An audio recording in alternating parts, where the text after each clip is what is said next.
Video amatir berdurasi 22 detik ini memperlihatkan aksi anarkis iring-iringan pengantar jenazah dengan pengemudi mobil pick-up di Jalan Perintis Kemerdekaan, Makassar.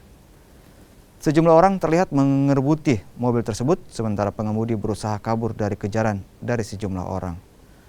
Meski belum ada pihak yang diduga menjadi korban datang melapor ke polisi terkait insiden ini, namun Kepolisian Sektor Biring Kanaya Makassar tetap melakukan penyidikan. Kepolisian juga sangat menyayangkan kejadian ini dan mengingatkan bagi rombongan pengantar jenazah untuk tetap tertib dan menghargai pengendara lain. Lihat viral, kita terima informasi, saya perintahkan Resmob dengan Intel untuk telusuri, dan sorenya kita dapatkan informasi bahwa ambulans itu beralamat di Jalan Nuri.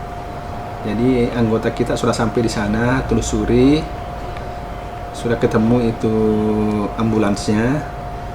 Namun sampai sekarang yang pihak korban belum ada, kita dapat, belum ada juga yang melapor. Jadi kita belum melakukan tindakan apa-apa karena belum ada lah informasi korbannya di mana, belum ada juga laporannya di Polsek. Itu anarkis pengantar jenazah itu pada saat baru mengantar atau sudah pulang kan dari kuburan? Waktu mengantar, karena biasanya itu kalau ambulans itu kalau sudah selesai kan sudah masing-masing pulang. Yang bergerombol itu Pak saat mengantar.